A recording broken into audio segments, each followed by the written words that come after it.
Est-ce que ça vous intéresse de savoir quelle est la réalité d'un investisseur qui brasse de grosses affaires, qui se lance dans des projets, qu'il a plus ou moins une idée claire dans quel type de projet qu'il se lance, qui risque de se casser la gueule, de tout perdre, mais qu'il arrive à trouver des solutions? Est-ce que vous aimeriez savoir justement quelqu'un qui fonce vers des problèmes, quelqu'un qui cherche des problématiques et que lui, il voit ça comme lorsque j'apporte une solution, je me fais payer? Est-ce que ça vous intéresse? Mais juste avant de vous dire c'est qui et c'est quoi, bonjour tout le monde, bienvenue sur ma chaîne Immobilier 101 avec Christopher Salador, où je partage avec vous trucs, astuces et stratégies gagnantes en immobilier, immobilier commercial, business, mindset et bien évidemment pour faire le tout, il nous faut du cash. Alors on parle de finances, on parle d'argent. Alors si ce sont des sujets qui t'intéressent, considère à t'abonner, à t'inscrire à ma chaîne dès maintenant. Et quand je dis dès maintenant, pas tantôt, pas plus tard, dès maintenant. Aujourd'hui, je passe en entrevue un investisseur d'expérience qui va prendre son temps de nous expliquer sa réalité. Sincèrement, j'ai essayé de moins passer de temps à parler de mindset, de trucs et astuces, mais inévitablement, on en discute. Parce que la réalité, qu'est-ce qui est cool avec cette personne-là, c'est que c'est un immigrant. Il est arrivé au Canada, je ne sais pas exactement quand, mais tout ça pour dire qu'il a acheté son premier immeuble en 2016. Tout de suite après, il a acheté un 9 logements, je crois, en 2018 et maintenant, il a comme une soixantaine de portes à lui seul. Il a plus de 300 portes, 300 logements. Peu importe, il va nous l'expliquer en partenariat. Mais tout ça, qu'est-ce qui est le fun avec lui, c'est qu'il va tout nous expliquer ça en détail. Alors, sans plus tarder, je vous présente Denis Gallico, un formateur chez MREX, au collège MREX, mais dans le fond, dans son day-to-day, ce n'est pas un coach, ce n'est pas un formateur, ce n'est pas un mentor, ce n'est pas un influenceur, c'est un vrai investisseur immobilier. Alors, sans plus tarder, rentrons dans le vif du sujet dans un instant. Le marché de l'immobilier au Québec est en pleine explosion. Beaucoup d'opportunités pour les acheteurs de première maison et d'immeubles à revenus. Avec la méthode Salador, je vais vous outiller pour faire la meilleure transaction.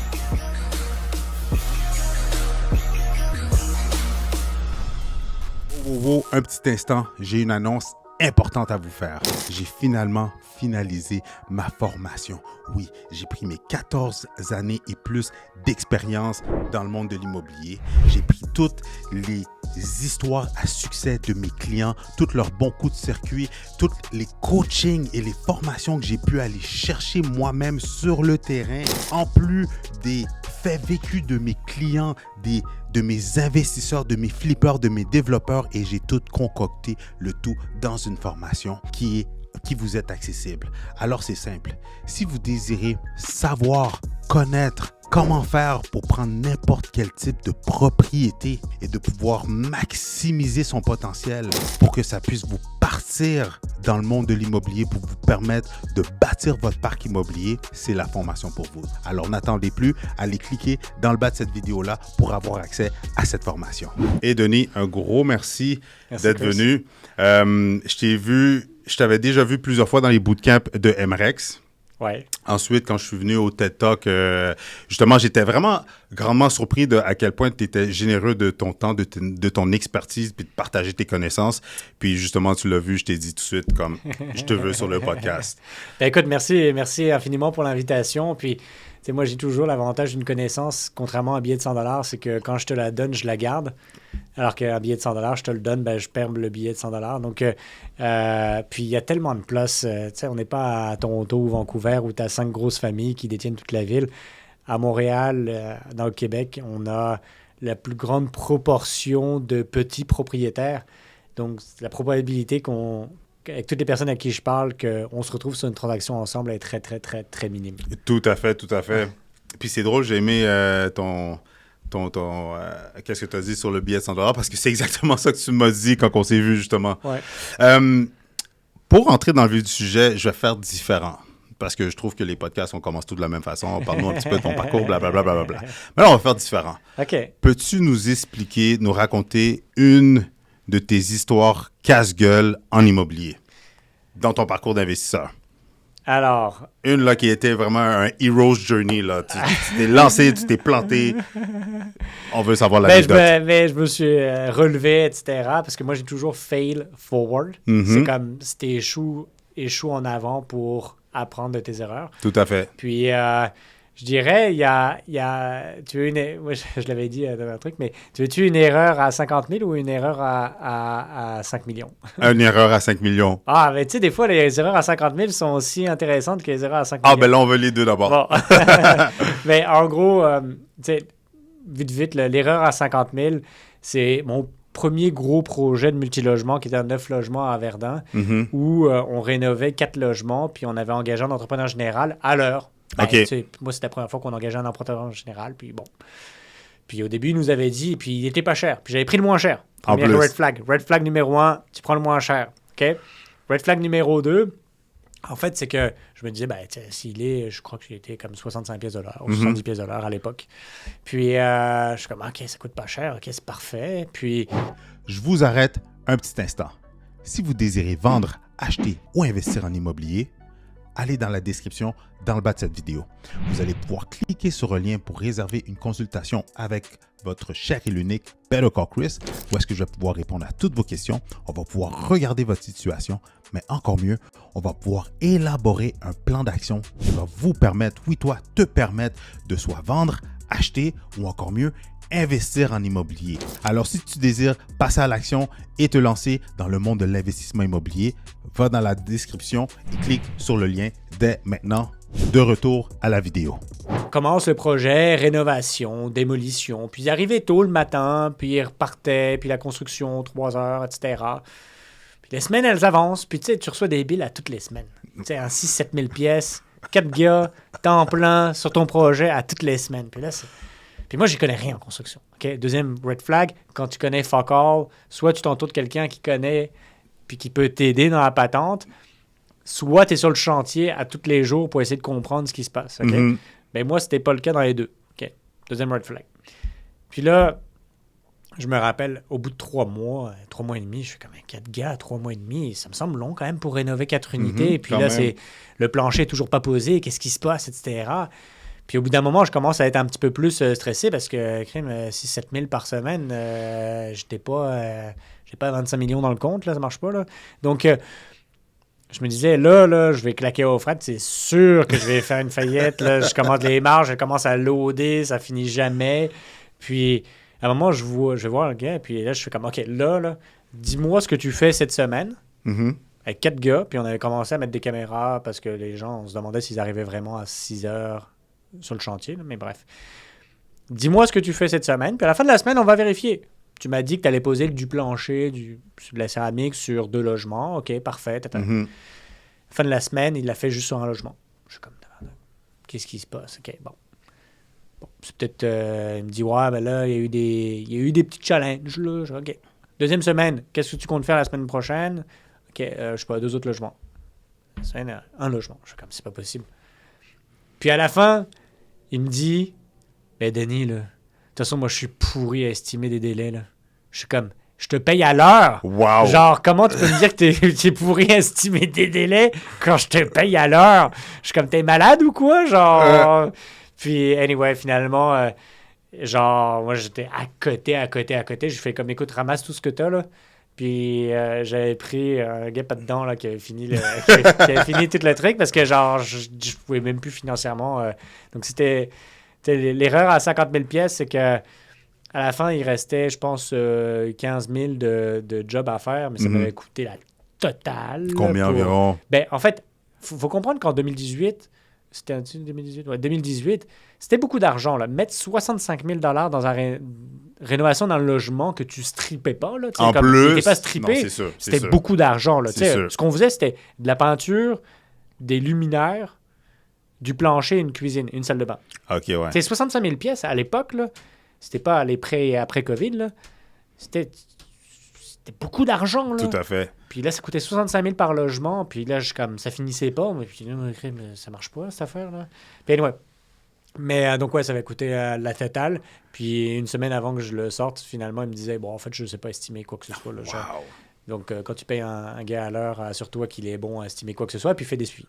Tout à fait. Bon. Puis l'erreur à 5 millions. Ben, c'était pas une erreur, mais c'était chaud. Là, c'est une transaction dans laquelle je notarie mi-juin. Uh-huh. Puis là, c'est bon, tout est réglé, etc. Mais on a eu une semaine, on devait passer chez le notaire le 28 mars. Mhm. Puis c'est un immeuble de 55 000 pieds carrés dans le centre-ville de Montréal. Combien de portes, combien de logements? En fait, c'est 0 logement, c'est que des bureaux, mais on le Ok. convertit en résidentiel. Nice. Une bonne partie. Ok. Il est devant l'Université de Concordia, donc prime spot. Puis, bon, je négocie, puis on arrive à un prix d'achat où, genre, moi, je fais une promesse d'achat sans condition. OK. Donc, juste le prix d'achat, that's it, that's all. Cash, Cash, pas d'inspection, 3 mois. pas de Ben, finance. j'avais déjà fait du diligence avant, Ok. l'inspection, etc. Cash, on notarie dans 3 mois. Donc, on notarie dans 3 mois, qu'est-ce qui se passe? Ben, c'est le 28 mars, tu dois passer chez le notaire. Mhm. Puis si tu passes pas chez le notaire, ben, tu passes pas chez le notaire. Puis nous, tout est canné, investisseur passif, etc. Tout va bien, tout est parfait. Puis 2 semaines avant de passer chez le notaire, notre investisseur passif, il me dit, ouais, écoute, je vais pas te raconter toute l'histoire, mais il y a un petit pépin. C'est un investisseur qui avait déjà investi avec nous plusieurs fois. En plus, Puis vous avez déjà bâti une là, il me relation. dit- C'est ça. Là, il nous a dit, écoute, j'ai un petit pépin. Lui, ce qu'il faisait, c'est qu'il avait des préleviers. Il a comme des mines de cobalt au Mali. Puis il allait en France pour aller mettre les mines en garantie pour aller chercher des euros et nous les envoyer. Bref, un peu complexe. Ok. Mais c'est ça. Mais là, il y avait un embargo entre le Mali et la France. Donc, il ne pouvait plus mettre en Ouch. garantie les mines, etc. Donc, il ne pouvait plus envoyer l'argent. Bref, donc c'est short. 2 semaines avant, t'es mort. Puis là, t'es comme, Chris, qu'est-ce qui se passe? Qu'est-ce que je fais? Genre, qu'est-ce que je fais? Puis pendant 15 minutes, t'es en mode tragédie, puis tu te mets en petite boule, puis tu pleures. C'est clair. Puis après 10 minutes, t'es en mode stratégie en disant, non, c'est trop une belle opportunité, il faut faire quelque chose. Right. Puis là, il faut que tout soit aligné, là. Il faut que tu trouves un autre investisseur. Ton prêt, il tombe parce qu'il n'y a plus la caution. En plus. Donc, il faut que tu t'assures que le prêt peut revivre. Puis, après la fin, il faut que tu discutes avec les vendeurs Pour avoir un petit peu de délai, là. pour avoir du délai. Une Parce que prolongation. là, et puis eux, ils sont stiff. Là. Genre, ils Ben, ont eux autres, 3000 ils- portes. C'est le premier immeuble qu'ils vendent. Ils n'en ont jamais vendu. C'est pas un problème d'argent pour eux. Là. Tu sais, Mm. ils ont une armée d'avocats derrière eux. Tu sais, genre, En plus. Puis, en gros, ce qui s'est passé, c'est que, bon, finalement, une semaine après, on a trouvé notre investisseur. Ben, encore une fois, il y avait la qualification. Mhm. Le prêteur, il nous dit, ben, ça va prendre 8 à 12 semaines. Donc là, au moins, on a un environnement de délai, là, OK. tu sais, de se dire, OK, ça va prendre 8 à 12 semaines, mais tu sais, techniquement, on doit notarier dans une semaine. Donc au moins, donc là, j'envoie un courriel aux vendeurs. Puis les vendeurs disent, ben écoute, on va se rencontrer à nos bureaux demain matin, demain après-midi à 3 heures. OK. Je suis comme, OK, bon, je te passe tous les détails, mais en gros, on arrive, on rentre dans le bureau. Moi, je rentre dans le bureau avec un de mes associés. Puis il me dit, hey, Denis, t'as-tu reçu ma mise en demeure? Je suis comme, Bien gentil comme ça. non. Il me dit, assis-toi, je vais te l'imprimer. Donc, tu t'assois dans son bureau, dans le centre-ville de Montréal. Il arrive avec la feuille, genre, par un gros cabinet d'avocats juifs du centre-ville de Montréal. Puis là, tu vois comme, OK, c'est de la merde. C'est genre, c'est vraiment comme, on va te poursuivre. Puis si tu veux continuer l'aventure, c'est comme l'achat de l'immeuble. Si tu veux prolonger de 2 semaines, c'est 400 000. Si tu veux te prolonger d'un mois, c'est 1 million. Donc, Ouch. donc là, c'est comme... Et puis là, en gros, la négociation... Donc ça, c'était comme... La négociation, c'était est-ce que c'est un délai de rigueur? Est-ce que c'est pas un délai de rigueur? Il y a comme un paquet d'affaires. Puis tu sais, moi, je sais que dans le fond, ces vendeurs-là, ils vendent leur premier immeuble et leur seul immeuble parce qu'ils sont en chicane en partenariat. OK. Puis à la fin, ça fait 1 an et demi, puis ils sont obligés de vendre l'immeuble. Puis à la fin, moi, j'ai juste pris la feuille, puis j'ai mis sur le côté, puis j'ai dit, regarde, tu sais très bien que quand il y a des avocats impliqués, c'est des avocats qui gagnent. Donc, tu sais très bien qu'au final, ça va juste rajouter plus de temps. Faire une guerre d'avocats, ça va durer 4 mois, mais moi, j'ai notarié dans 3 mois. Donc, comment on peut s'arranger pour prolonger de 3 mois la promesse d'achat Mhm. pour que ça se fasse? Parce que, ben, on a eu un événement qui est en dehors de notre contrôle, puis that's it, that's all. Puis bref, longue discussion, puis finalement, ça a marché. Bon, on a dû mettre quand même un dépôt non remboursable d'1 million de dollars, mais Mais le prix n'a pas été augmenté. On a eu 3 mois de délai supplémentaire. Puis là, nous, il y a tout qui est canné. On a taré ça. Là, Puis, comme tu dis, le prix n'a pas augmenté. Ils vous ont pas chargé plus non plus. Non, mais il a Une fallu... chance. Tous les dépôts, il a fallu les remettre chez leur avocat, puis chez le notaire. Donc, il y a comme un paquet de power moves là, qui ont été faits, mais il fallait mettre... Mais disons que quand je suis rentré dans le meeting, là, ils m'ont cassé le genou pour m'asseoir, puis c'était ça la table de négociation. Là. Wow! Donc, c'est pas une erreur, mais tu sais, des fois, c'est des situations de la vie que tu contrôles pas, puis est-ce que tu es en mode stratégie ou est-ce que tu es en mode tragédie? 100%. Puis, c'est Ça, tu étais rendu à combien de transactions quand tu as fait face à ce challenge-là? ça. Une vingtaine. OK, au moins. 25. OK, t'avais... Mais OK. c'était pas la même game. Là. Genre, C'est moi, clair que non. moi, je faisais des transactions de 3 à 5 millions. Là, c'est une transaction de 12 millions. Donc, tu sais, tu comprends que... Les vendeurs avec qui Puis les tu- vendeurs, c'est pas Maurice et Non, Thérèse. c'est là. pas monsieur, madame, tout le monde. C'est pas là. Maurice et Thérèse. Là. C'est les... Bon, je vais pas les citer, mais genre... Des gros joueurs, là. Des joueurs qui ont 4100... Des hommes d'affaires. Wow! Parfait. Ça met bien la table? Oui, ça met bien à table. Pour commencer. En plus, t'es le premier avec qui que je commence comme ça. Parce que d'habitude, comme je Good. disais tantôt, c'est toujours le même classique. Combien de portes que tu as solo puis combien que tu en as en partenariat? Ça fluctue, mais C'est je te dirais, solo, j'ai à peu près entre 70 et 80, je pense. Puis Ok. en partenariat, on doit être plus de 250. À peu près. Le partenariat, comment ça peut t'aider à scale? Parce qu'il y a beaucoup de monde, je vais prendre les communautés, il y a beaucoup de monde dans les communautés, mettons, black ou peu importe, Ah ouais. latino, blablabla. La génération de nos parents, disons ça comme ça, qui étaient très « Oh, faites vos affaires tout seul, parle pas de tes affaires aux autres, blablabla. Ah ouais. Bla. » Pour réaliser que tous les gros projets qu'on voit là, tu sais, même mon bureau, mon agence présentement, il y a du partenariat. Ah c'est ouais. du partenariat, c'est comme ça qu'on accomplit de grandes choses. Fait que, comment tu vois que... Mais c'est une très bonne, regarde, c'est une super bonne question parce que moi, j'ai commencé beaucoup tout seul. OK. Où mon importance c'était de savoir de tout faire faire toutes les choses une fois pour s'assurer de ne pas se faire fourrer. Donc ça, c'était comme j'avais compris l'expérience de l'entrepreneur à 50 000 pièces, tu vois ce que je veux dire? Ouais. Mais en gros, moi, mon objectif, c'était c'est ça, de tout faire une fois, puis comprendre, puis voir comment ça marche, puis mettre en place des processus, puis grossir, etc. Puis à la fin de tout ça, tu sais, je vais pas te dire que ça n'a pas été lucratif, là, ça a été extrêmement payant, puis j'ai atteint mon indépendance financière, puis j'étais content, etc. Après, par la suite, ce que j'ai compris du partenariat, c'est que au final, je me disais, Denis, est-ce que tu préfères... Bon, en fait, il y a deux questions. Est-ce que tu préfères, imaginons, tu achètes 100 portes dans l'année. Est-ce que tu préfères en acheter 25 tout seul ou 100 portes à 4? Puis là, tu vas me dire, bon, c'est à peu près la même affaire, etc. Mhm. Mais là, je vais te dire une autre chose. Imaginons que c'est même pas financier ou whatever. Est-ce que tu préfères faire juste les choses que tu aimes et dans quoi tu es bon ou faire toutes les tâches d'un cycle immobilier? Ben, tu sais, moi, c'était ça que je me suis rendu compte. Moi, ce qui m'excite, c'est toute l'acquisition. Faire de la prospection, faire du financement, trouver des stratégies créatives, essayer de trouver comme, genre, comme crack the code. Tu sais, genre, comme essayer, genre, là, il y a une propriété qui est sur le marché depuis 350 jours, puis il n'y a personne qui peut l'acheter parce qu'il n'y a personne qui peut la financer. Comment moi je peux y arriver? Comment je peux comme modéliser la patente, etc. Puis trouver des financements, des subventions, des trucs, etc. pour le faire. Tu sais, le prix, c'est une condition d'une offre d'achat. Comment on peut jouer avec toutes les autres conditions de l'offre d'achat pour faire en sorte que ça marche extrêmement bien. Puis ça, c'est ce que j'aime. Puis après le notaire, là, j'ai établi la stratégie. Ça me tente plus tant de l'exécuter, la stratégie. Puis il y en a, c'est des entrepreneurs généraux, ils aiment ça. Tu sais, ils me disent, Denis, là, ton fluff là, d'Excel, bidule, là, on s'en fout. Tu sais, moi, ce que j'aime, c'est planter les clous, puis voir le projet monter, puis trucs, etc. Moi, j'ai plus d'excitation à faire ça. Donc, au final, ma question, c'est de se dire comme, ben, je préfère peut-être grossir un peu moins que si j'étais tout seul, Je comprends. ou peut-être avoir moins de valeur nette que si j'étais tout seul, ou peut-être, je sais pas, whatever. Mais genre, j'ai du fun à tous les jours, là, où genre, je fais vraiment les choses que j'aime. C'est dans ta zone de génie. Je suis dans ma zone de génie à tous les jours, puis je suis...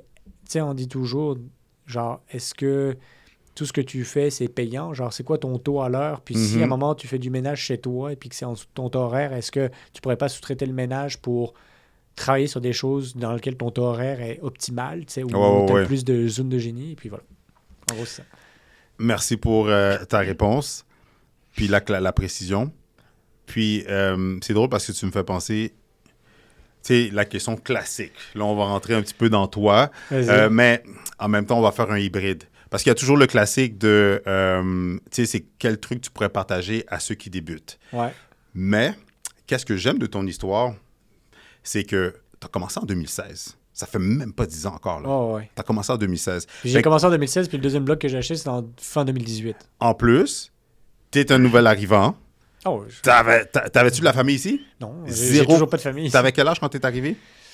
2013, j'avais 26 ans. T'avais 26 ans, tu viens de la France? 25. T'es français? Ouais. Super. Peux-tu nous expliquer ton parcours quand t'es arrivé puis que t'as acheté ton premier à fast forward à mettons, dernièrement? Non, mais tu sais, puis j'aime souvent ajouter, c'est quoi ton environnement familial? Mm-hmm. Moi, mes parents, ils ont toujours montré le travailler fort, et puis ils sont toujours restés comme 20, 30 ans, 40 ans dans la même société, mais ils travaillaient fort, puis tu avais l'impression du mérite. Il faut mériter comme... Oui, tu reçois un salaire, mais est-ce que tu le mérites? Genre, est-ce que tu es un emploi fictif ou est-ce que tu mérites et tu travailles fort pour le truc? Puis ça, j'aimais bien. Par contre, en termes d'éducation financière, c'était pas forcément les personnes les plus... ils n'avaient pas fait des bacs en finance, l'investissement, la bourse, ils avaient peur parce qu'il y avait quelqu'un qui avait perdu de l'argent dans la famille là-dessus. Comme, il n'y avait pas d'éducation financière qui avait été léguée, et puis c'est pas à l'école que tu apprends l'éducation financière. En plus. Donc, ça, c'était le premier truc. Quand je suis arrivé au Québec en 2013, au tout début, on voulait aller à Toronto ou Vancouver, mais le Québec, ça devait être... intermédiaire, mais juste pour faire les papiers, parce qu'on s'était dit, en français, ça va être plus simple, etc. Mais finalement, on est arrivé en juin, puis on est tombé amoureux de Montréal, parce qu'en juin, il y a un paquet d'affaires, il y a des festivals et tout ça, c'était vraiment cool. Donc, on est resté, puis très, très rapidement, on a trouvé de la job, puis on a créé des sociétés et tout ça, puis c'était vraiment cool. Donc, on a fait ça pendant un petit moment, puis à chaque fois, on avait des visas 1 an, puis après un autre 2 ans, puis après la résidence permanente. C'est comme un niveau de jeu vidéo, genre à chaque niveau, là, OK, c'est bon, et maintenant, tu as la résidence permanente, puis après, tu as la citoyenneté, etc. Puis le lendemain de la résidence permanente, on a déposé une promesse d'achat sur un triplex. Puis ça, c'est parce que, tu sais, on dit toujours, les parents peuvent léguer du savoir, mais ils montrent aussi la voie, tu sais, genre Tout à fait.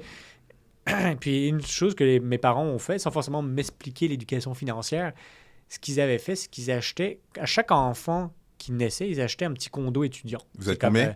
3. OK. Donc, tu sais, un 400 pieds carrés, whatever. Ils achetaient ça. Eux, ils prenaient le cash flow à tous les mois pendant 20-25 ans. OK. Puis quand l'enfant était prêt à acheter sa maison, pour eux, c'était ça, ou son appartement, etc., ils vendaient le condo, puis ils donnaient le profit comme mise de fonds pour acheter ton condo. Puis, je trouvais que c'était brillant parce que pour eux, c'était de l'épargne forcée, puis il y avait un cash flow, donc ça faisait un revenu intermédiaire. Mais je trouvais que c'était comme un coup de pouce dans la vie qui était exceptionnel. Puis moi, ça m'a donné ça en me disant... Hey, je deviens résident permanent. Là. Je vais acheter un triplex, puis un triplex pour chaque enfant que j'aurai. Et puis, pour moi, c'était ma façon un petit peu de redonner, de dire comme, OK, ça a tellement été incroyable que je vais faire ça. Puis, en parallèle de ça, en fait, le courtier immobilier avec qui j'avais fait affaire, il allait aux soirées mensuelles du Club des investisseurs immobiliers du Québec. Okay. Puis à un moment, il me disait « Hey Denis, viens voir une soirée mensuelle. » Puis je viens à une soirée mensuelle, je me rappelle, c'était en 2016, en mai 2016. Puis je m'assois dans la salle, puis là, il y a un témoignage de quelqu'un. Puis là, c'était une personne qui venait de Québec. Puis lui, il était, je pense, étudiant à l'Université de Québec. Sa femme était employée dans un hôtel pour faire le ménage. OK. Puis il avait acheté 75 portes. What? En une année. OK. Puis moi, je comprenais rien. Moi, en France, là, tout est basé sur tes ratios personnels, ABD, ATD, etc. Donc, tu sais, tu peux pas, à moins que tu sois médecin, tu peux pas acheter plus de 3 portes dans l'année. Là. OK. Mais tu sais, moi, je suis comme, OK, what the fuck? Puis là, genre, toujours mindset crack the code, là. Il faut que je comprenne ce qui se passe au Québec, là, parce que là, il y a quelque chose que je comprends vraiment pas, là. Parce qu'en France, c'est clairement pas possible de faire ça. Puis c'est là où j'ai commencé à partir dans une quête de savoir et de compréhension, puis crack the code, etc. Puis je me suis vraiment intéressé à l'immobilier. Puis c'est ça qui a été comme un petit peu les deux éléments déclencheurs, je te dirais, de comme il faut que je comprenne. Faut que je comprenne ça. Pour parler un petit peu technique, dans une de tes vidéos, tu parlais de la création de valeur. Ouais. Tu sais, quand on augmente les revenus, la différence ou de rajouter un logement. Peux-tu nous expliquer un petit peu pour tout le monde qui nous écoute? Ben, tu sais, la création de valeur, là, c'est que, en fait, on fait de l'immobilier parce que, ben, on regarde l'historique, puis on regarde le futur, puis ça a toujours pris de la valeur. Puis, tu sais, dans le temps, c'est un marathon, l'immobilier, OK? C'est un marathon. Puis, tu sais, si tu continues à investir, même si tu investis, tu achètes un duplex ou un triplex à tous les 5 ans, je te jure qu'à ta retraite, tu seras multimillionnaire. C'est il n'y clair. a aucun stress, OK?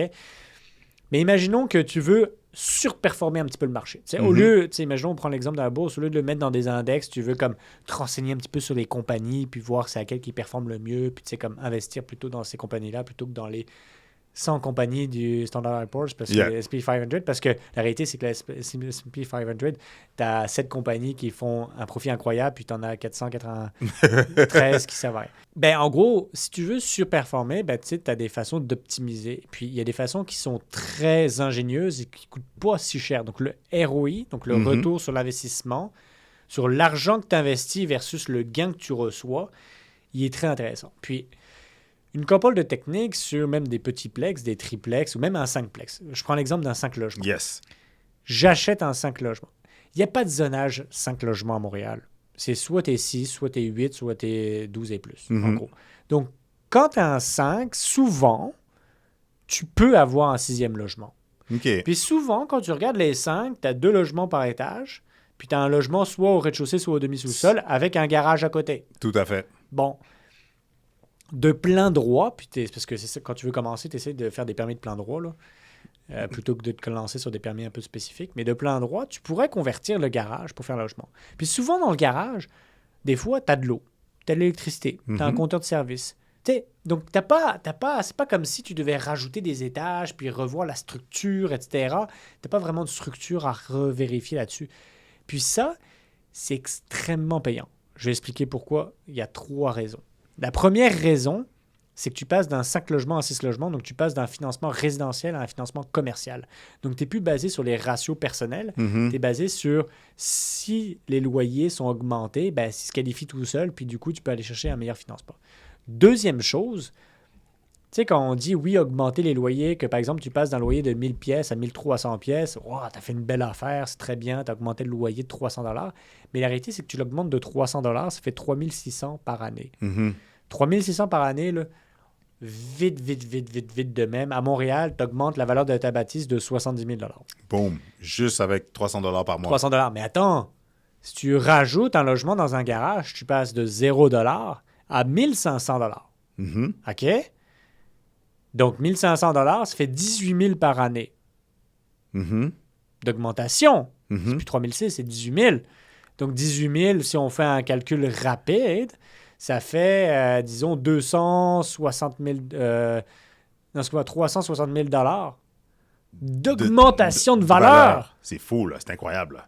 Donc, tu sais, c'est là la grosse différence que des fois, quand tu travailles sur de la densification, plutôt que le buzzword en ce moment de la rénoviction. C'est comme, moi, je suis pas dedans, mais en gros, ce que je veux dire, c'est que si tu travailles comme intelligemment, imaginons tu as un 5plex ou même un 6plex, il est sur 2 terrains, puis tu pourrais soit vendre un terrain, soit peut-être le construire un petit peu plus tard. Comme il y a plein de façons que tu peux optimiser pour pas trop cher. 100%. Puis augmenter de valeur astronomique.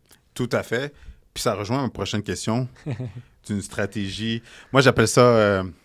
plutôt, je l'ai pris de ta bouche. Vas-y. Peux-tu nous détailler, tu viens de le faire un petit peu, là, mais plus concrètement, la stratégie d'anomalie de marché. Tu vois la stratégie d'anomalie de marché. Comme, justement, toi, tu disais dans une des vidéos que, justement, tu trouverais les anomalies dans un marché, dans un secteur, pour faire la ben ça, par exemple, en fait, c'est aussi beaucoup de boots on the ground. Puis, tu sais, Chris, tu connais très bien, tu sais, en tant que courtier, tu es beaucoup sur le terrain, tu regardes, tu passes le téléphone, tu connais des portes, tu envoies des lettres, etc. Mais tu sais, les anomalies de marché, c'est par exemple, je sais pas, moi, je suis quelqu'un qui fait de la course à pied. Mais ça peut être quelqu'un qui fait du vélo, ça peut être quelqu'un qui a un chien qui balade son chien, etc. Puis essaye de faire toujours une rue différente dans ton quartier pour voir des choses différentes. Puis si, à un moment, tu vois un immeuble, 2 étages, 2 étages, 2 étages, 2 étages, 2 étages, hop, 3 étages, 2 étages, 3 étages, 2 étages, 3 étages, ben là, tu sais, comme, c'est quoi l'anomalie? Comme je disais, il n'y a pas de zonage 6, il n'y a pas de zonage 5 logements, il y a de zonage 6 ou 4 ou 8, tu sais, mais pas 5. Donc, si tu as un comparable, une anomalie de marché qui est comme un duplex, et on en parlait beaucoup à un moment, à une époque, les shoebox. Là. Oui, les maisons. Ouais, mais tu sais, imaginons que tu as un immeuble qui fait 2 étages entouré de 3 immeubles qui font 3 étages. Il y a de bonnes chances que de plein droit, tu puisses monter un étage supplémentaire. Tout à fait. Donc, ça, c'est comme une anomalie de marché. Mais tu sais, tu as un paquet d'anomalies de marché comme ça.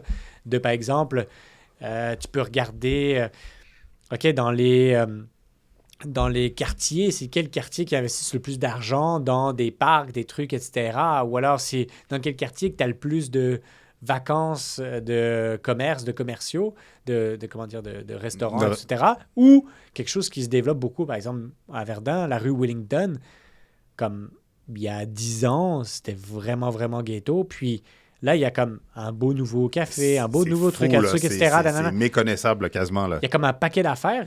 Puis la réalité, c'est que plus... Tu sais, les gros joueurs, là, ils font des analyses bien plus que toi et moi. Là. OK? Ils regardent si il y a la clientèle, s'il y a tout ça. Là. Donc, s'ils font toute l'analyse, là, puis que tu vois qu'il y a, je dis n'importe quoi, un Starbucks qui se plante là, je peux te dire que autour de toi, il y a des personnes qui sont fortunées qui peuvent s'autoriser des loyers de 1400, 1500, 1600 $. Définitivement. Parce que eux, ils ont fait l'exercice. Tout à fait. Donc, c'est comme une petite golden nugget. Yes. Peux-tu nous expliquer le grind que tu as fait pour un de tes immeubles? Non, plutôt, admettons, pour tes premiers immeubles, c'est quoi le grind en arrière? Parce que je trouve qu'on parle souvent, puis c'est ça que tu parlais aussi, ouais. On parle souvent des success stories. On voit tout le temps genre, OK, boom, tel accomplissement, tel coup de circuit. Mais les gens oublient le grind qu'il y a eu pour se rendre là. Parce que je pense que tu expliquais justement les choses que tu as coupées, les choses que tu n'as pas faites, que tu t'es abstenu justement pour pouvoir accomplir ta première acquisition. Peux-tu nous en partager un petit peu? Mais tu sais, un des projets où ça a été extrêmement éprouvant, c'était à Verdun. C'est le plus grand agrandissement de cour arrière à Montréal. Puis, tu sais, le permis, moi, j'étais innocent. Là. Je connaissais rien, là. Encore une fois, mais... J'étais consciemment incompétent. Ça, c'est important. T'avais combien d'immeubles avant ça? Ah, 0. J'avais juste mon triplex. T'avais juste ton triplex, puis tout de suite après... Ben, en fait, j'étais inconscient. On va le dire très clairement. Là. OK. Si j'avais su à quel point c'était de la marge, je l'aurais jamais fait. Là. Mais tu sais, mais en gros, en plus, c'est le même immeuble dans lequel l'entrepreneur ne savait pas évaluer son temps. Donc, wow. OK. Le fun. Gros fun. OK. Mais, tu sais, c'était en 2018. Puis, tu sais, je voyais cet immeuble, puis il était vraiment bien positionné à Verdun, puis vraiment, vraiment bien positionné. Puis, je le visite, on passe par une porte cochère, puis à l'arrière, il y a 18 places de stationnement. Puis là, je suis comme, OK, moi, l'esprit français, là, il n'y a jamais autant de terrain à l'arrière d'un bâtiment. Ça fait aucun sens. C'est sûr qu'on peut faire quelque chose. Là. Donc, j'étais inconscient, mais tu sais, comme je me disais, c'est sûr qu'il y a quelque chose à faire. Bon. Donc, je grind, c'est comme, on optimise, la bâtisse à l'avant, on refinance, comme ça nous laisse le temps de faire peut-être des demandes de permis pour à l'arrière. Donc, je connaissais rien, tu sais. Puis là, moi, j'y vais de façon, tu sais, padawan, on va dire ça comme ça, là, à la ville en disant, qu'est-ce que je dois faire pour, tu sais, techniquement, je pense que le zonage me le permet, etc. Puis, ils m'ont dit, PPC-moi tout de suite. PPC-moi, là, c'est le permis le plus compliqué à avoir dans la charte des permis dans une ville. Tu as plein droit, puis le pire, c'est de PPC-moi, là, on va dire ça comme ça. C'est très dérogatoire, il y a comme un paquet d'affaires, ça dure super longtemps. Puis il y a des PPC-moi, ça dure 9 mois, le nôtre, il a duré 3 ans. Wow, OK. Donc tu vois, le grind, là, c'est que le projet, il est mort, il est mouru, il a vécu 25 fois en 3 ans parce que moi, j'étais à 2 doigts d'arracher la tête aux fonctionnaires. Puis c'est ça aussi, c'est comme très difficile là, de l'apprentissage, là, que toi, tu es entrepreneur, tu as envie que ça marche, c'est ton projet, etc. Mais tu sais, il y a des personnes qui s'en foutent que ça marche ou que ça marche pas. Ils s'en choisissent de toi. Tu sais, ils s'en foutent. Tu sais, c'est pas que ton projet il passe pas, ça change rien. Là. Si t'as pas mis du caillebotis sur tous les balcons, ben tu sais, je suis comme. Ben, moi, ça m'intéresse pas. Donc, tu sais, cette grind-là, là, c'était extrêmement éprouvant parce que j'avais aucune idée de ce que je devais faire. Puis au début, je ne m'étais pas entouré d'une équipe de rêve, avec un urbaniste, avec quelqu'un, un négociateur, tu sais, l'architecte. Il était bon, il était super sympathique, il était bon, mais c'est comme s'il voulait avoir le prix d'architecture, ce qui fait que genre le coût de construction était astronomique, mais genre mais ça je le suis après parce que c'est après que j'ai fait soumissionner, bref, mais c'était déjà approuvé à la ville donc je pouvais plus rien faire, c'était déjà approuvé à la ville, je peux plus changer les matériaux, je peux plus changer tout ça. Bref, donc c'était vraiment comme 3 ans assez éprouvants où j'étais comme c'est fatigant, c'est épuisant, mais à la fin, il faut voir, comme je dis, faut arrêter de regarder l'arbre, il faut regarder la forêt là. Tu sais, j'ai travaillé des fois des heures de fou, tu sais, comme pour un salaire de 50 000 $, mais je faisais bien plus que 40 heures semaine. On disait c'est clair. Moi, j'ai toujours, là, j'étais payé bien moins cher que le salaire minimum, là, Dans plusieurs fois. Dans ton propre projet. Dans plusieurs sociétés, tu sais, comme dans la technologie, par exemple, whatever, là, si tu faisais, genre, taux horaire, tu sais, comme salaire divisé par taux horaire, là, je devais être dans les 7-8 pièces. Là, okay? Donc, j'étais vraiment plus bas. Mais tu sais, dans le projet immobilier, des fois, c'est pareil. Là, c'est comme tu te dis, c'est tellement compliqué, c'est tellement de la merde, ça coûte tellement cher, etc. Mais si tu regardes la forêt, là, à la fin, tu as créé, je dis n'importe quoi, là, 2,5 millions de dollars d'équité. Là, puis tu te dis, OK, 2,5 millions de dollars d'équité sur 3 ans, ça fait 1 million par année. Combien ça me prendrait de temps de faire 1 million par année? Tu comprends? Comme ça me prendrait fucking 3 vies de faire ça. Genre, j'en sais rien. Là. Donc, tu sais, des fois, c'est comme trust the process, grind, c'est comme fais ce qu'il y a à faire, fais ce que tu sais que tu dois faire, puis vraiment, comme travaille vraiment fort là-dessus, puis c'est une game de marathon, tu sais, encore une fois. Là. Essaye pas d'être riche en 60 jours parce que tu vas couper les chemins, puis c'est là où tu vas te planter. OK.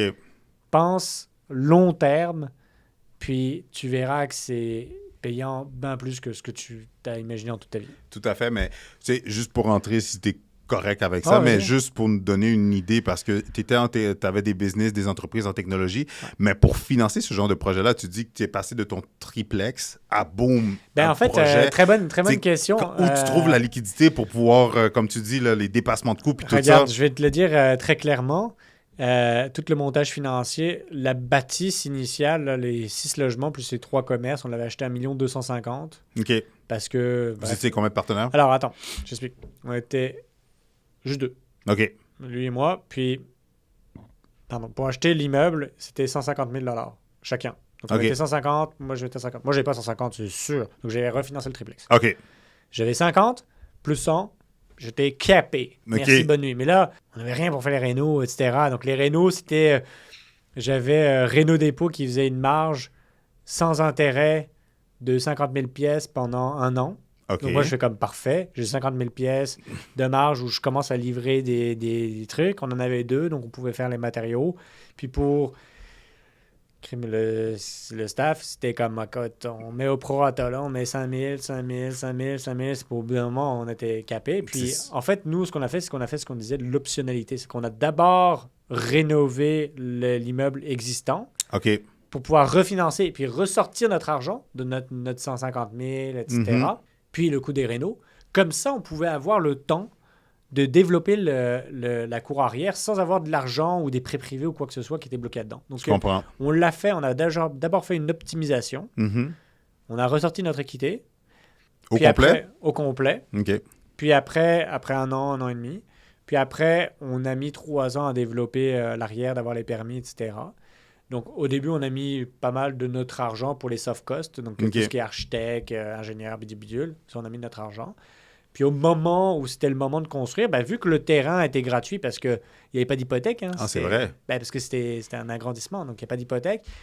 Donc, on a été voir un prêteur privé qui nous a financé techniquement 100% de la construction. Okay. La réalité, c'est que la construction a dépassé bien plus que ce que ça coûtait. donc de 700 000 $. Donc, quand même pas mal. Mais à la fin, encore une fois, tu regardes l'arbre, tu regardes la forêt, pas l'arbre. on a eu un coût de projet dans les 5,3 millions. Puis on a une valeur économique, donc une valeur bancaire de près de 7,7 millions. Nice. Donc, tu sais, ça donne ça. Maintenant, il y avait eu un paquet de trucs à change. Finalement, la banque, elle nous a prêté juste 5,1 millions, donc on a laissé de l'argent intérieur, mais on a un cash flow astronomique par année sur cet immeuble-là. Puis un effet de levier qui grossit. Puis un effet de levier, puis beaucoup, beaucoup d'équité sur cet immeuble-là. Exact. Justement, en parlant de ce projet-là, Ouais. t'aimes dire justement, t'es payé à résoudre des problèmes. Peux-tu nous expliquer ça? Parce que pour monsieur et madame tout le monde, tu le sais comme moi, t'es formateur justement à l'école au collège MREX. Tu sais comme moi que la majorité des gens surtout quand ils veulent se lancer, ils veulent à tout prix que ça se passe comme prévu. Ils veulent à tout prix éviter les erreurs. Là. Comme tu leur parles de cash flow négatif, tu leur parles qu'il y a un problème sur le bâtiment, footing, fondation, ceci, un locataire qui cause des problèmes, ils prennent leurs jambes en courant, puis ils s'en vont. Tu regardes, tu le sais. C'est comme, t'es courtier immobilier. Okay? Yes. T'as beaucoup de succès là-dedans, tu le sais très bien. C'est quoi la différence de prix entre un condo ou un duplex qui est flambette, puis un qui est défoncé?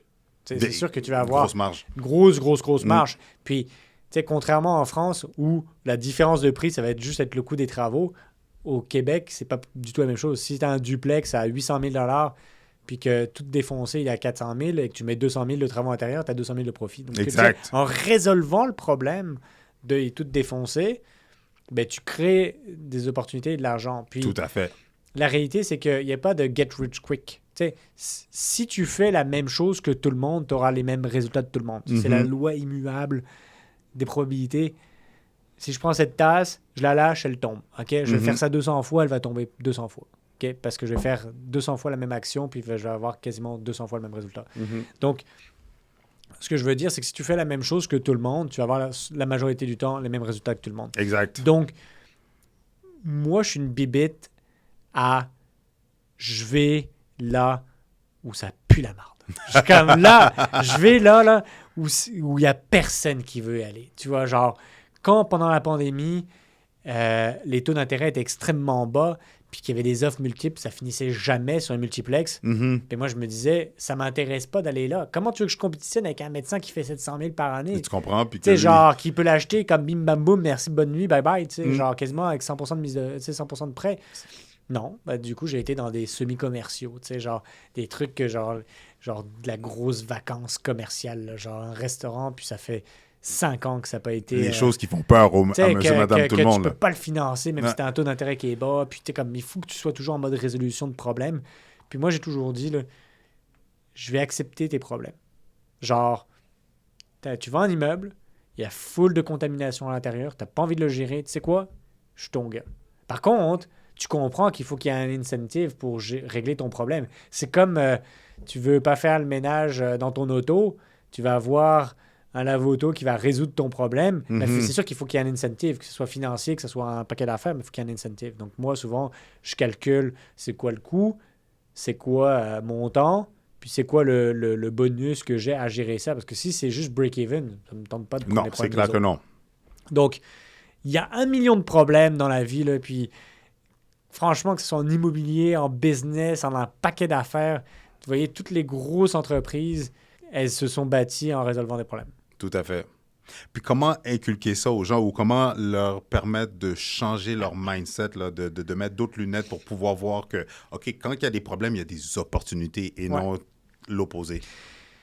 Après, il faut faire attention de ne pas être fou. Il ne faut pas se lancer dans des trucs de façon inconsciemment. Donc, il faut être consciemment incompétent. Donc, quand tu sais que tu ne connais pas, entoure-toi des bonnes personnes. C'est ça, c'est important, super important. Mais, tu sais, c'est toujours la même chose. Là. Est-ce que tu fais le marathon? Est-ce que tu fais... Tu peux aussi très bien acheter un immeuble. Puis ça dépend aussi de ce que tu veux. C'est quoi ton why? Tu sais, pourquoi tu veux investir dans l'immobilier? Peut-être qu'il y a des personnes qui sont extrêmement épanouies dans leur travail, qui veulent faire ça jusqu'à 60 ans. Puis pour eux, l'immobilier, c'est une diversification. Puis écoute, c'est bien correct. Achète un immeuble au prix du marché. Je te jure que tu seras millionnaire à ta retraite. Puis tu sais, gère la même chose avec très peu de capex, tout va bien. Tu sais, comme très en santé, tout va bien. Maintenant, Ça, c'est si ton why, c'est de continuer à faire ce que tu aimes en tant qu'employé. Si tu me dis, Denis, là, je suis tanné, là, j'ai le couteau entre les dents, je veux vraiment réussir en immobilier, etc., ben, je te dirais, résous des problèmes. Donc, comme je disais, trouve des immeubles qui sont vraiment arrachés, qui ont de la contamination. C'est pas compliqué. Sonde ton marché, là. Va voir les courtiers. Hey, c'est quoi le pire listing que tu as? Le vendeur, il veut pas négocier, il veut pas bouger une seule seconde sur le prix. Ouais, mais le prix, c'est une condition. Il y a 50 autres conditions d'une offre d'achat. 100% d'accord. Comme j'expliquais dans le TED Talk, tu as la gestion, tu as les permis que tu peux aller chercher en avance, tu as des balances de prix de vente des fois que tu peux avoir, tu peux faire des travaux avant, augmenter les loyers, tu peux faire un paquet d'affaires qui sont 100% non dépendants du prix. Où tu peux créer énormément de valeur. En plus. En résolvant des problèmes. Tout à fait. Dans la même lignée similaire, il y a une chose que tu t'as dit quand on s'est rencontrés, parce que le gars à côté de moi, je pense qu'il était dans la construction neuve, puis il s'est mis à se parler d'un petit peu de son challenge. Puis tu as dit une chose qui m'a vraiment interpellé, c'est que tu as dit des fois, là, très souvent, on est stické sur « OK, on a une opportunité, puis dans notre tête, c'est qu'on veut réaliser le projet de A à Z. Ouais. Mais tu nous as dit que des fois, là, en faisant juste de A à B, tu fais ton argent, puis tu passes le flambeau à quelqu'un d'autre. Peux-tu nous expliquer, mais c'est la loi de élaborer? Pareto, tu sais. Je sais pas si tu connais la loi de Pareto. Oui, 80-20. Voilà, le 80-20. Donc, pour expliquer un petit peu à tout le monde, tu sais, souvent on dit 20% de tes actions génèrent 80% de tes résultats, puis 80% de tes actions génèrent 20% de ton résultat. Donc, tu sais, il faut identifier, imaginons. Puis souvent, c'est assez tangible. Ça paraît intangible quand on l'explique comme ça, mais c'est assez tangible que dans ta semaine, si je te disais, c'est quoi les 3 choses qui ont fait vraiment que tu as avancé dans ta business ou que tu t'es rapproché de tes rêves ou whatever, mais tu arriveras à me dire c'est quoi ces 3 choses-là, mais peut-être qu'on a fait 200 des choses dans la semaine. Tout à fait. Donc, ça, c'est la loi de Pareto. Mais la loi de Pareto, elle s'applique à un paquet d'affaires. Okay? Puis j'ai plein d'exemples comme ça, dont un, en fait, même 2, 3, mais disons, je vais en prendre un. C'est un très bon ami investisseur que lui, il a trouvé une propriété incroyable. Écoute, genre un duplex à Verdun, il l'a acheté, je pense, 80 000 pièces. Puis, et encore une fois, il a résolu un problème. C'était un crack house, puis le gars allait en prison parce qu'il s'était fait choper par la police. Puis en gros, c'était soit tu notaries à 80 000 pièces en prison, puis tu as 80 000 pièces dans 6-7 ans quand tu sors de prison, soit tu te fais saisir la propriété par la ville, puis zéro. Donc, tu sais, comme, bref, il a fait un profit à l'achat exceptionnel, OK? 80 000 $ par exemple. Mais tu sais, le marché là, autour d'un duplex rénové, c'est 700-800 000 $. Facile. Donc, facile, à Verdun. Là. Donc, il a mis, je ne sais plus combien, 70, 80 000 pièces de rénovation. Donc, son coût de projet, c'est 160 000, puis il avait une valeur de 700, 800 000 $. Puis là, lui, il pensait exactement comme je viens de dire avant, densification, je vais agrandir, je vais rajouter des logements, c'est payant de faire ça, etc. Il regarde avec la ville, il peut rajouter, je pense, 3-4 logements derrière pour que ça... ou 5, ou whatever. Genre, pour passer d'un 2 à un 6, par exemple, il en rajoute 4 derrière. OK? Mais tu sais, tout l'effort de rajouter 4 logements avec des permis, le PPC mois, les coûts de construction, construit en cours arrière, tous les trucs, etc., c'est qu'à la fin, là, c'est pour aller chercher le 20 ou même le 5% de plus. Parce que la réalité, c'est qu'il aurait pu juste soit refinancer, soit vendre la propriété. Il aurait fait 800 000 moins son prix coûtant 160 000. Il aurait fait 640 000 de profit versus en 5 mois versus faire chier pendant 4 ans pour, au final, construire pour 1 million et ajouter 1 million de valeur. Tu comprends? Au final, c'est même pas il break even. Dans le fond, en plus, il construit pour 1 million, il ajoute 1 million de valeur. Donc, au final, c'est comme, oui, dans le temps, ça va être meilleur. Mais tu sais, comme ça, c'est... T'aurais dû faire le 80%, sticker là-dessus, là, puis passer à autre chose plutôt que d'aller chercher le 5, 10, 15, 20% de plus. Tout à fait. Bien expliqué. Puis c'est ça que beaucoup de gens ne comprennent pas, c'est que, encore une fois, on est très stické. OK, non, je veux faire les choses par moi-même. Puis, non, je veux me rendre je veux le faire au complet. Je veux finir le livre. Tu sais, c'est comme, regarde, dans un livre, là, la réalité, c'est que moi, au bout d'un moment, là, je sais que j'aime, comme c'est important, tu sais, de commencer les choses, de les finir. Mais quand j'ai l'impression d'avoir atteint mes golden nuggets, là, je suis comme, OK, c'est bon, that's it. Right. Je suis comme... 100%. Parlons de toi. Ouais. Je l'impression que je parle beaucoup de moi. Non, ouais, j'avoue. Mais j'aime ça parce que tu sais, on a vraiment la réalité. Tu sais, ce que j'aime avec toi, tu nous partages vraiment là, comme ton day-to-day, tes expériences, ton parcours en tant qu'investisseur, puis c'est ça que je voulais avec toi. Good. Pas juste parler de mindset, puis de ci, puis les trucs astuces, Ah mais non, c'est vraiment... très concret. Exactement, c'est du concret. Parle-nous un petit peu de ta philosophie du millionnaire cheap. Ah, t'as eu ça d'où? Parce que je l'ai pas dit à beaucoup de personnes, ce truc-là. Non, je sais, mais tu l'as dit, tu parlais d'une anecdote. OK, c'est très, très bon, ça. Je l'ai dit régulièrement. Moi, je suis comme... Je disais toujours... Avant que quand je me suis rendu à mon premier million, whatever, un jour, j'écris un livre, j'appellerais ça « Le millionnaire cheap ». En plus... Puis tu sais, parce que mes parents étaient comme ça, ils m'ont transmis un petit peu tu sais, c'est pas cheap, c'est pas avare. Oh, dans ouais. le fond, c'est économe. Puis, tu sais, c'est quelque chose que m'a transmis un petit peu ma famille, mes parents, etc. C'est genre, pourquoi payer plus quand tu peux payer moins? Tu sais, en gros. Puis tu sais, d'une façon assez intense que genre, quand je refais ça, même quand j'étais payé 50 000 pièces par année, là, ça fait quoi? 40 000 pièces après impôt ou 35 000 pièces après impôt, là, je mettais, à chaque mois ou à chaque 2 semaines, je mettais 60% de mon salaire de côté. OK. Imagine, là, c'est de l'économie sous stéroïdes. Là. C'est pour ça que mon triplex ou même l'autre, là, j'avais réussi à économiser 50 000 pièces en 2 ans et demi. C'est parce que je me disais, Denis, c'est quoi ton target? Ton target, c'est ça. Good. Puis moi, j'étais un laser focus. Là. OK. Mon target, c'est ça. Là. Il faut que j'ai ça comme argent, etc. Donc, il faut que j'économise 60%. Bon, ben, tu sais, le restaurant, c'est 2 fois par mois. Puis, j'avais pas de... Donc, j'étais toujours... tu sais, il y a Max Wynne là, qui est sorti, comme en as-tu vraiment besoin? Puis moi, c'est vraiment quelque chose qui, après coup, ben, je l'ai lu comme beaucoup plus tard, mais c'est vraiment quelque chose... Finalement, je ne sortirais pas Millionnaire Cheap parce qu'il a déjà sorti en as-tu vraiment besoin? Mais tu sais, c'est vraiment faire tous les calculs, vraiment, en as-tu vraiment besoin? Pourquoi tu fais ça? En as-tu vraiment besoin? Parce qu'il y a plein de façons d'économiser. Tu sais, les gens qui... ce matin, je sors du gym. Devant le Tim Hortons, il y avait genre 18 chars. Puis je suis comme, hey, y en a-tu vraiment comme tous les matins? Puis à n'importe quelle heure que je sors du gym, il y a toujours comme entre 18 et 20 chars. Facile. Moi, je suis à côté de McDo, c'est la même chose. OK. Mais imagine, là, ça coûte, disons, 12-13 pièces par jour. C'est fou. 12-13 pièces par jour. Ils travaillent 20 jours par mois. Hey, ça en est de l'argent, s'il vous plaît, là, tu multiplies ça sur l'année, etc. Ça peut te faire une mise de fonds d'une maison, d'un duplex, d'un triplex. Là, tu fais ça 3 ans, là, tu slacks ça, t'achètes, genre, même whatever, des toasts. Tu te refais la même chose que McDonald's, là? T'achètes du café McDonald's, t'achètes, genre, des petites patates bidules. Ça va te coûter comme 1/12 du prix, là. Tu fais ça pendant 3 ans, t'as une mise de fonds pour un duplex, un triplex. That's it. Puis, tu sais, moi, c'était vraiment ça, vraiment sous stéroïdes. À l'époque, je faisais pas tant la différence entre investissement et économie. OK.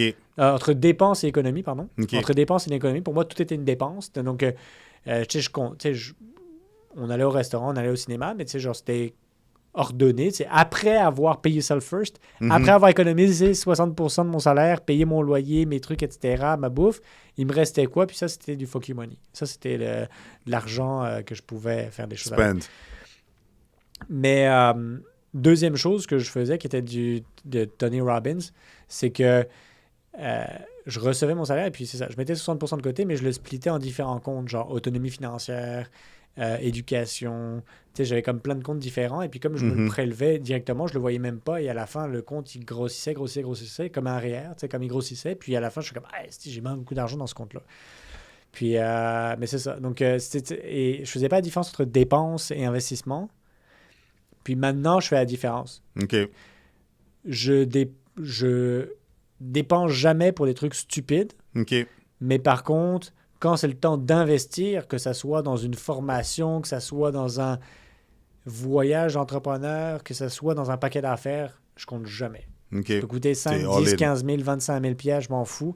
Parce que je vois que l'investissement que je fais, c'est pour soit répondre à un problème qui est un problème à 5 millions de dollars. En genre, plus. Tu dépenserais-tu 25 000 pièces pour peut-être avoir une solution de 25 millions? Tu sais, oui, c'est sûr que oui.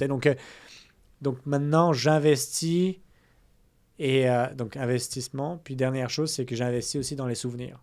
Pour moi, un de mes why dans ma vie, c'est que dans ma chaise berçante à 70, 80 ans, j'ai des choses à raconter, donc des souvenirs et des expériences. Puis ça, c'est des choses pour moi que je suis pas matérialiste. N'importe quelle bébelle, pour moi, est comme une goes. Et puis, tu sais, comme moi, OK, la voiture qui était hot il y a 3 ans, elle est plus hot maintenant. Puis, je m'en fous, là. Je m'en fous complètement des voitures, là. Je m'en fous complètement. Mais, tu sais, je compte jamais mon argent pour créer des souvenirs. Je comprends. Ou avoir des expériences. Tout à fait. Puis, 2 dernières questions pour toi. Vas-y. Tout le monde veut savoir. What's the secret pour avoir du succès, pour devenir millionnaire, pour se bâtir un parc immobilier? C'est quoi le secret? Vas-y. En 90 jours, c'est de... Non. En fait, la réalité, c'est que je vais être fucking plate, mais genre, il y a 2... je dirais pas des secrets, mais je te dirais des traits de personnalité de personnes qui réussissent. OK? Parce que c'est ça qu'il faut que tu regardes, là. Tu sais, comme... de regarder, c'est pas... Le résultat, c'est de voir les personnes qui ont créé ce résultat, c'est quoi les choses qu'ils ont en commun pour que moi, je les applique et je fasse du mimétisme. Puis l'avantage, c'est qu'on a des centaines d'années de personnes à succès qui est juste à regarder qu'est-ce qu'ils ont. Et puis il y a eu 1 million de livres qui ont été écrits, comme tout est documenté. Tu sais, c'est fou, là, mais les gens, ils cherchent toujours the next big thing comme si c'était une recette. Mais en fait, la réalité, c'est que c'est déjà documenté 1000 fois. En plus. Genre, il y a un paquet de livres que genre, il te dit qui tu dois être pour avoir ce que tu veux. Tu sais. Puis c'est ça. Mais moi, ce que j'ai remarqué, c'est plusieurs choses. C'est la discipline et la constance. Là, on va mettre ça en même temps. Là. Mais le but, c'est pas... Comme en prospection, je te disais tout à l'heure. Ouais. OK? C'est comme une dynamo. Là. Je sais pas si c'est comment au Québec de dire ce qu'une dynamo. C'était une lampe que tu avais sur les vélos, puis il fallait pédaler pour qu'elle s'allume. Okay, à la force de pédaler. Puis tu sais, au début, ça s'allume pas pantoute. Donc, il faut pédaler comme un taré pour qu'elle s'allume. Puis après, tu entretiens pour qu'elle reste allumée. Mais c'est pareil avec la prospection. Puis il y a des courtiers peut-être qui ont écouté ton show, etc. Puis c'est pas la première semaine de call que tu vas avoir des listings. Puis moi, j'ai essayé de faire du call. OK? J'ai essayé au tout début, la pandémie, je me disais, je vais faire du call. Puis là, première semaine, couteau entre les dents. Let's go! Je fais 100 appels. Tu sais, deuxième semaine, puis ça te paraît pas grand whatever, mais genre, je m'en fous. Mais deuxième semaine, couteau entre les dents, 110 appels. Troisième semaine, ouais, là, finalement, j'ai ça, je vais en faire 30. Quatrième semaine, j'en fais 50. Cinquième semaine, j'en fais 100. Puis en final, je me rends compte que c'est pas une question de combien d'appels tu fais. C'est une question de est-ce que tu peux maintenir ce rythme sur une année? Tout à fait. Parce que peut-être que le but, c'est pas de y aller vraiment fort pendant un petit laps de temps, c'est d'être discipliné pour avoir la constance de le faire sur longtemps. C'est comme au gym. C'est pas la première séance de gym que tu vas avoir des gros bras. Tout à fait. C'est genre d'y aller de façon constante pendant 1 an à 2-3 fois par semaine, whatever. Puis toi, ça, c'est un trait de caractère du succès. C'est des personnes qui ont de la discipline. OK? Deuxième chose, c'est des personnes qui, souvent, ne prennent pas soit un non pour une réponse, soit ils prennent pas le statu quo comme acquis. C'est-à-dire quoi? C'est-à-dire, ben là, c'est toujours été fait comme ça, ben c'est comme ça qu'il faut faire. Ben si tu as le même résultat que tout le monde, ben oui. Exact. Fais comme ça, puis ce sera le même résultat de tout le monde. Mais tu sais, des Luc Poirier, des Alain Bouchard, etc., c'est juste parce que c'est pas parce qu'on leur disait non que ça soit une banque au niveau du financement, qu'ils n'ont pas été voir 12 banques pour se financer. Tu sais, Régionnaire Courtemanche, c'est exactement chose. Ça. C'était Mirabel. Tu sais, il s'est fait dire non à comme 40 banques, etc. Puis finalement, il y en a une. Et puis la réalité, là, l'avantage, je le dis toujours, l'avantage d'un entrepreneur, là, c'est pas d'avoir raison 39 fois sur 40. C'est d'avoir raison trouver une fois. Tu sais, puis c'est ça l'avantage. Donc, on s'en fout que tu aies essayé 39 fois avant. Là. Est-ce que tu as réussi une fois? OK, good, that's it. Donc, c'est un petit peu... je te dirais, c'est comme la discipline, puis la quête de genre, de pas juste comme on te dit ce que c'est, puis OK, c'est ça. Si c'est ça, c'est ça. Oh, c'est ça. OK. C'est un immeuble, quand tu l'achètes, c'est 4% de TGA. Ou genre, c'est 5% de rentabilité. C'est ça. Ou les immeubles sont comme ça, bon, OK, on les achète, puis c'est cash flow négatif. Bon, ben, okay. C'est comme ça, là. C'est la période, les taux d'intérêt. Oui. Qu'est-ce que je te dis? Ben non. La surenchère. Genre, comment? Ben c'est ça, c'est la surenchère, hein? C'est comme ça, tu sais, il faut le faire, hein? Il faut mettre plus. Ben, non. Tu sais, genre, ben, non. Exact. C'est ça qui fait la différence entre les adultes et les enfants. Exactement. Dernière question que j'ai pour toi. Vas-y. On va boucler la boucle. On a commencé avec une histoire de casse-gueule. Peux-tu nous terminer avec une histoire inspirante, là? Comme un coup de circuit que tu as fait pour inspirer puis motiver les gens. J'ai fait un paquet de coups de circuit. Non. Non, c'est pas comme ça, mais tu sais, des fois, des coups de circuit, ça peut être à la fois dans l'action, ça peut être financier, ça peut être aussi en savoir. Genre, imaginons un coup de circuit, ça pourrait être que ben, je me suis coup de pied au cul, puis je me suis inscrit à la Meute Multilogement, puis c'est là où j'ai rencontré mes partenaires, et puis c'est ça qui fait que maintenant, on a plusieurs dizaines de millions de dollars d'actifs à Montréal. Donc, tu sais, c'est des choses que des fois, leap of faith, là, genre, tu sautes dans le vide. Puis là, genre, c'est ça qui fait que tu as des résultats incroyables. Et puis, c'est que c'est un de tes meilleurs coups. Et puis, un meilleur coup, ça peut être financier comme personnel, tu comprends? Si vous voulez du crunchy comme financier, écoute, je te dirais que, tu sais, pas tous les jours que je crée 2,5 millions de dollars. Donc, l'immeuble de Verdun, là, d'agrandissement en cour arrière, ça a été quand même extrêmement payant. Puis, l'avantage, on va pas se mentir, on avait aussi le vent dans le dos, là, on va dire ça comme ça, c'est-à-dire que quand, avec la pandémie, le taux d'intérêt a baissé, ben, ça nous a permis vraiment d'avoir des très bonnes conditions d'intérêt et tout ça. De terme hypothécaire. Donc, je te dirais, il y avait... Mais, on s'est lancé aussi. Là. Si je ne m'étais pas lancé avec mon partenaire, on ne serait pas rendu là. Donc, au bout d'un moment, on s'était dit, on le fait-tu, on le fait pas. Parce qu'au bout d'un moment, si on le fait, on se donne à fond. Si on le fait pas, on le fait pas. Mais il ne faut pas avoir de remords. Moi, je ne veux pas vivre avec des regrets sur ma chaise berçante à 70 ans. Je veux raconter des souvenirs. Donc... c'est un petit peu ça, mais après, il y en a une couple. OK. Là, c'est ça. OK. Là, j'ai deux dernières questions, mais l'avant-dernière, c'est plutôt, justement, ton coup de circuit avec ton immeuble à Rosemont, que ça faisait plusieurs jours, il était sur le marché. Ça, c'était extrêmement payant. Je te laisse nous l'expliquer. Ça, c'est... En fait, des fois, les personnes, ils pensent que ton coup de circuit, c'est un montant financier, un peu comme je t'ai répondu à la première question. Ouais. Mais en fait... Le coût de circuit, c'est quoi? C'est un montant financier sur une distance une valeur de temps. Tu sais, parce que, est-ce que tu préfères faire $1 million en 50 ans ou de faire $1 million en 4 jours? C'est clair, en 4 jours. Voilà, donc c'est pas le nombre, c'est le nombre sur le temps. Exact. Tu comprends? Puis l'immeuble à Rosemont, on a acheté pendant la pandémie le 7 logements le plus cher quasiment sur l'île de Montréal. Mais en tout cas, à Rosemont, Plateau, c'était sûr. On payait 1,7 million pour 7 logements. Là. Puis les gens, ils font des chiffres. Là. Puis même mon partenaire à l'époque, il était comme là, ça crunche pas pantoute. Les revenus n'étaient pas là? Ça marche pas du tout. Là. Les revenus étaient là, mais encore une fois, le prix, c'est une condition. Okay? En fait, l'intérêt de cet immeuble-là, déjà, c'est qu'il avait été détenu par 4 propriétaires. Puis les 4 propriétaires partaient en même temps. Juste, parenthèse, comment t'es tombé sur l'opportunité? C'est sur Écoute, 11 des 13 dernières propriétés que j'ai achetées étaient sur Centris de plus de 300 jours. 11 des 13 dernières propriétés que tu as achetées sur Centris? Non, 11 des 13 dernières propriétés que j'ai achetées. OK. Il y en avait 2 qui étaient en marché, puis il y en avait 11 sur Centris. OK. Depuis plus de 200 jours. Wow. OK. Donc, tu sais, les gens, ils pensent que genre, hey, Denis, il a un réseau, man. Il connaît tout le monde. On lui envoie des deals à tous les jours, etc.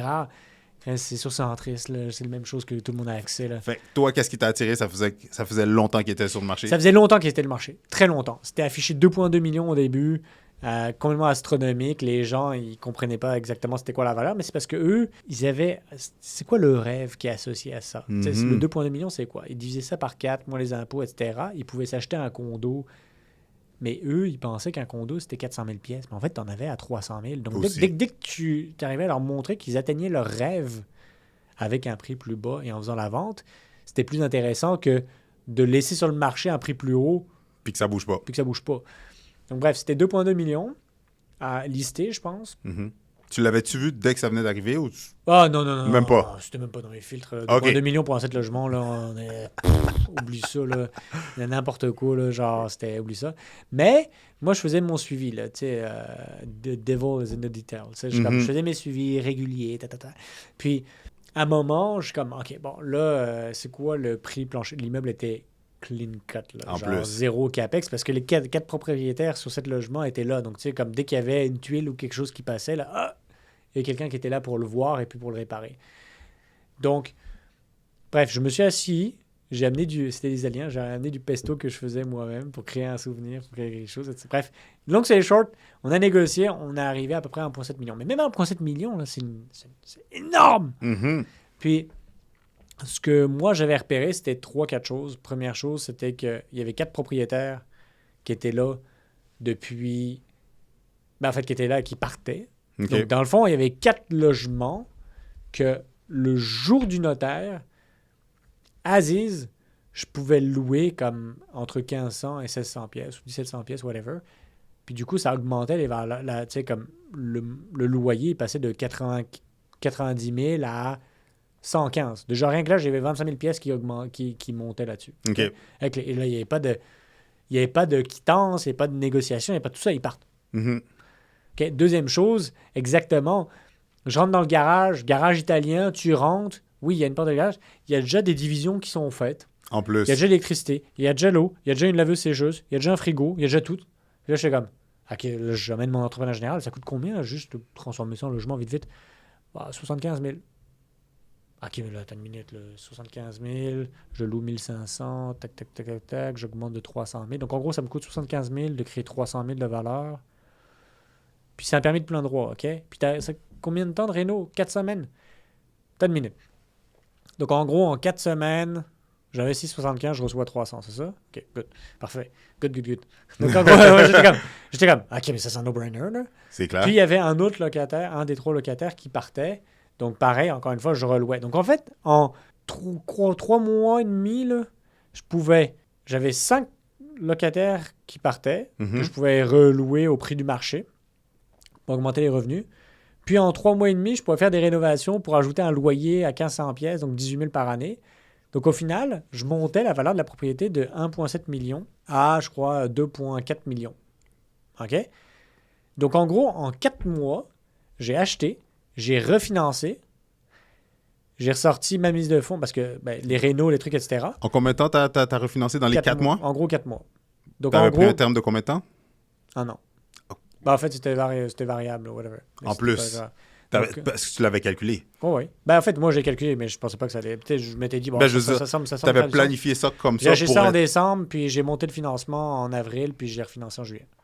Boum. Donc, en gros, on avait mis 400 000 de mise de fonds, puis on a ressorti chez le notaire, après avoir enlevé toutes les dépenses, 650 000. Donc, en gros, pense-y qu'on a récupéré notre argent, plus de 150 000 pièces en 6 mois. Donc, le rendement, c'est comme si j'avais fait... je te parle même pas de l'équité, là. Je te parle juste du cash on cash, parce qu'il y a aussi de l'équité que j'avais créé, donc c'était astronomique. C'est comme si j'avais fait du 55-60% de rendement en 6 mois. C'est fou. C'est énorme! Mhm. Qui c'est qui fait du 120% annuel? Personne! Personne. Tu sais, comme, moi, whatever, mais tu sais, comme il y en a, mais 120% annuel, c'est quoi ce placement qui fait 120% annuel? Exact. Donc voilà, des fois, c'est pas un gros montant, c'était comme 200-250 000 de plus, Mais quand même. mais c'était tellement court que c'était extrêmement lucratif. Exact, parce que là, tu détiens toujours le bien. Comme tu disais, justement, tu as un rendement infini, là. Ah, j'ai un Parce que là, rendement tu as infini. ressorti ton cash, ton argent Et au plus. complet, et plus. Et là, Et tu j'ai un détiens un cash- plein. Et j'ai un cash flow positif, j'ai la capitalisation, j'ai la plus-value, j'ai un paquet d'affaires. Ouais. Pour les gens, est-ce que tu penses, pour terminer, est-ce que tu penses que monsieur, madame, tout le monde, ou les investisseurs, peu importe les nouveaux, penses-tu qu'il y a encore des deals, des opportunités comme ça sur le marché? Ben là, je sais pas quand est-ce que le podcast sera sorti, mais si il est sorti avant le 25 juin, Oui. il y a comme une nouvelle règle d'inclusion de gain en capital, puis encore une fois, si tu résous un problème, tu peux avoir des opportunités. Je vais pas aller trop là-dedans, mais la réalité, c'est qu'il y a tellement d'immeubles à vendre. Tu sais, on n'est plus dans la pandémie où genre il y avait un 6 logements qui sortait, puis là, c'était n'importe quoi. 20 personnes pour le C'était même 6. fou raide.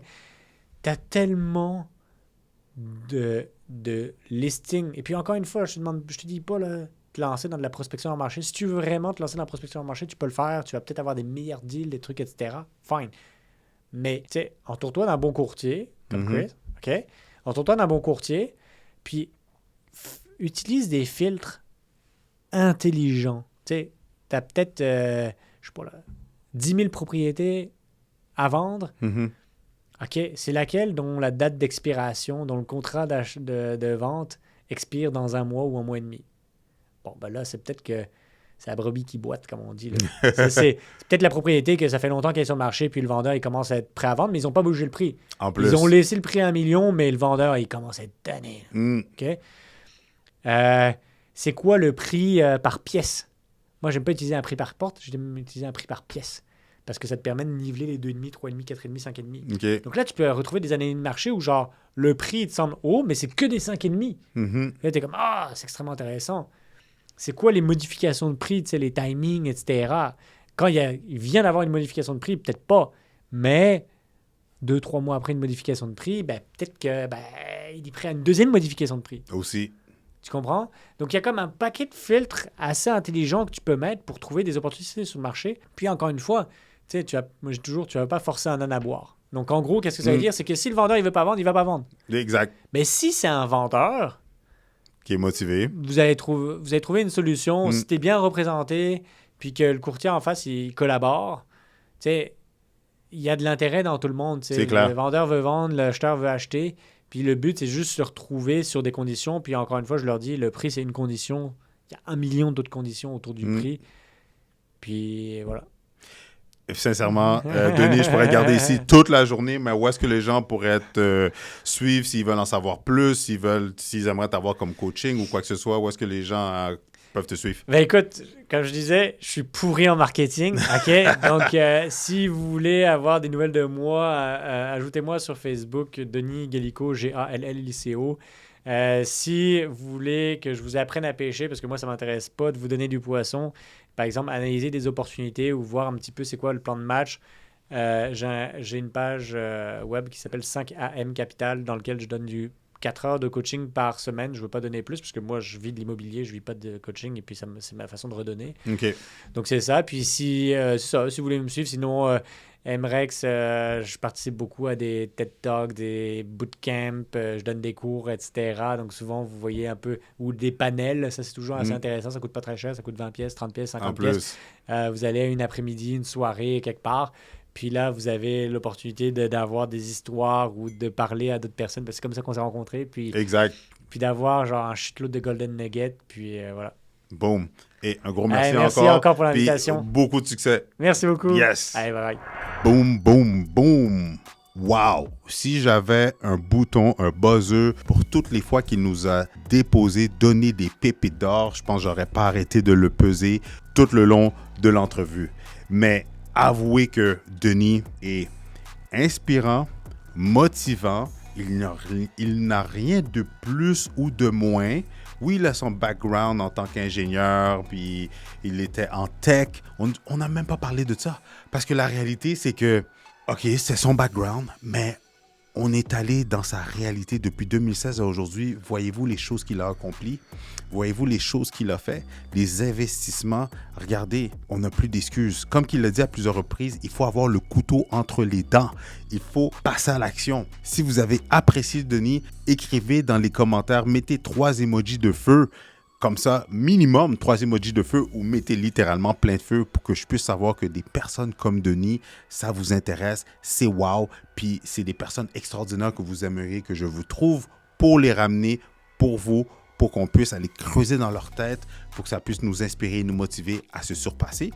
Alors, mettez 3 emojis de feu. Si vous voulez me remercier, la meilleure façon de le faire, s'il vous plaît, c'est en écrasant, pas en écrasant, c'est en vous abonnant à ma chaîne parce que c'est la meilleure façon que justement, plus la communauté, l'audience va grossir, plus les gens vont voir le nombre de subscribers, bien plus ça va être facile pour moi d'avoir une plus grande crédibilité pour aller chercher des personnes vraiment influentes dans le monde des affaires, de l'immobilier et des finances. Alors, s'il vous plaît, abonnez-vous à ma chaîne. Pendant que vous y êtes, partagez ce contenu-là avec d'autres personnes que vous savez que ce contenu pourrait servir. Et écrasez le bouton j'aime, s'il vous plaît, pour que je sache que vous aimez ça. Et si vous désirez justement en savoir plus sur d'autres personnes autant inspirantes, je vous suggère de regarder une de ces 2 vidéos-là.